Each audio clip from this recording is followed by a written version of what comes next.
Good morning, student. Welcome to Divine Public School, class second Hindi. क्या पढ़ेंगे? हिंदी क्या पढ़ेंगे बच्चों? हिंदी पाठ 13। कौन सा? 13। बड़े चलो, बड़े चलो। क्या है चैप्टर का नाम? बड़े चलो। Open your books, page number 53। Page number 53। वीर तुम बड़े चलो, धीर तुम बड़े चलो, साथ में ध्वजा रहे, बाल दल सजा रहे। बाल दल मतलब बच्चों का दल, बच्चों का समूह।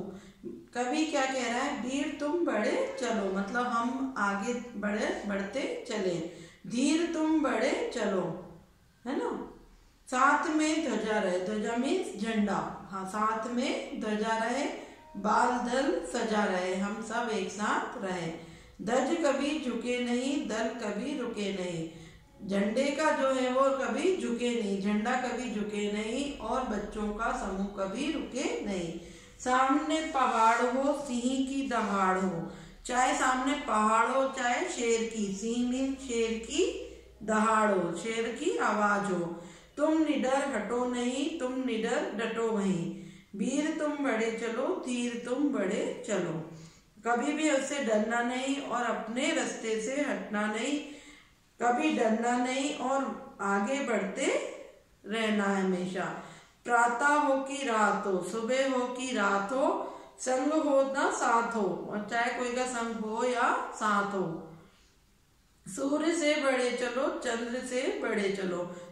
सूर्य आपका साथ देता है, हमेशा सूरज और चंद्रमा अपना साथ देता है, चाहे आपका कोई साथ दे या ना दे।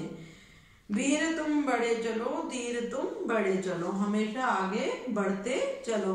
इससे हमें क्या पता चलता है कि हमें अपनी ऊंचाइयों से जाने तक कोई नहीं रोक सकता। चाहे आपको कभी किसी से डरना नहीं चाहिए, चाहे रास्ते में परेशानियां कितनी भी आए अपनी लाइफ में, उनसे हमें हटना नहीं चाहिए। हमें हमारे काम को करके ही मानना चाहिए। ओके बच्चों, अब देखिए इसके शब्दार्थ देखिए।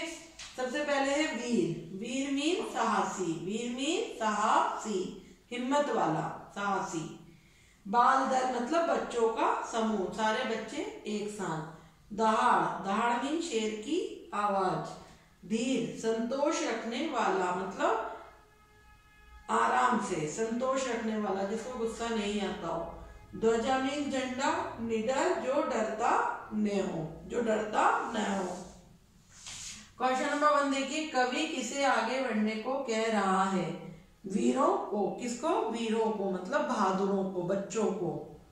वीर मीन साहसी बच्चे, बहादुर बच्चों को। दल कभी रुके नहीं के द्वारा कवि क्या कहना चाहता है? बच्चों को आगे बढ़ने से कभी रोकना नहीं चाहिए। कभी भी हमें आगे बढ़ते हुए बच्चों को रोकना नहीं चाहिए। आगे बढ़ने वाले बच्चों के साथ क्या होना चाहिए? किसी स्थिति में डटे, सॉरी इसका आंसर मैडम ने लिखना भूल गई। क्या होना चाहिए? इसका आंसर मैं इधर लिख रही हूं। ध्वजा। क्या होना चाहिए? बच्चों के पास हमेशा ध्वजा, झंडा होना चाहिए। ठीक है। आगे बढ़ने वाले लोगों के साथ क्या होना चाहिए? ध्वजा। ध्वजा मीन्स झंडा। यस। किस स्थिति में डटे रहने की बात कही गई है? किस स्थिति में डटे रहने की बात कही गई है? चाहे सामने हो या शेर, सामने पहाड़, सामने पहाड़, सामने पहाड़ हो या शेर की दहाड़ हो। चाहे सामने पहाड़ आ जाए, चाहे शेर की आवाज आ जाए, हमें निडर होकर डटे रहना चाहिए। हमें बिना डरे अपने रास्ते पर चलना चाहिए। क्वेश्चन नंबर 5 देखिए। ये कविता हमें क्या सीख देती है? अपने शब्दों में लिखिए, हमें अपने शब्दों में लिखना है। ये कविता हमें साहस से आगे बढ़ने की सीख देती है, हिम्मत से आगे बढ़ने की सीख देती है। ओके बच्चों, अब देखिए इसके बाद है इस कविता की कौन सी पंक्तियां आपको अच्छी लगती है। क्वेश्चन नंबर 6 ये आप सेल्फ करेंगे अपने पेरेंट्स की हेल्प से। ठीक है। और इसका खे वाला ऑप्शन देखिए, सही मिलान करें। दया करने वाला, दया करने वाले को क्या कहते हैं, बताएगा कोई मुझे? दया करने वाला दयालु। क्या? दयालु। जो डरे नहीं निडर। अत्याचार करने वाला अत्याचारी।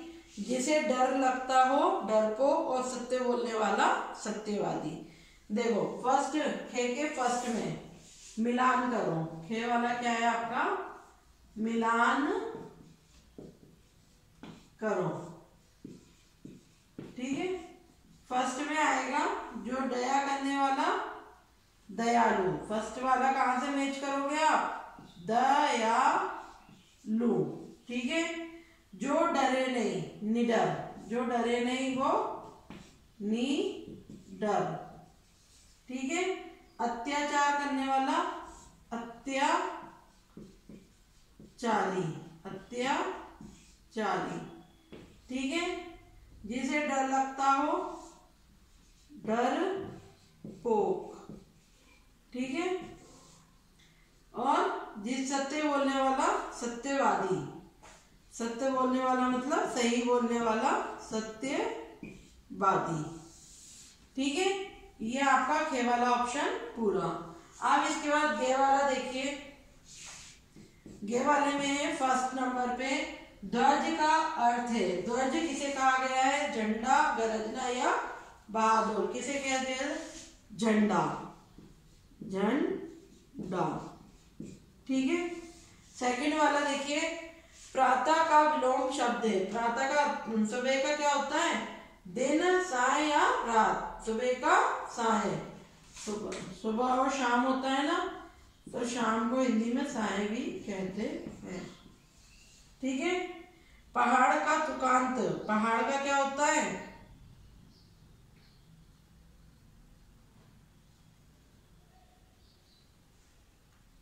धीर।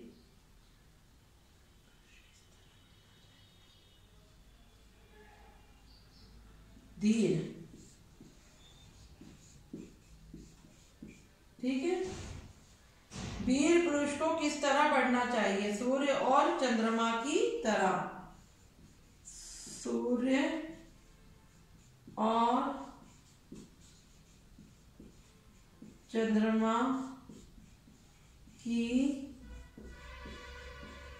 तरह। ठीक है, सूर्य और चंद्रमा की तरह। Now lesson number 14 part 13 complete. Okay students, और इसके बाद जो आपको नीचे भाषा व्यवहार दिया हुआ है ना, अनेक बनाए, लड़का का लड़के मतलब बहुवचन बनाए, और ये इनको जोड़कर लिखे और वाक्य में प्रयोग, ये आपको अपने सेल्फ करना है होमवर्क में। ओके बच्चों।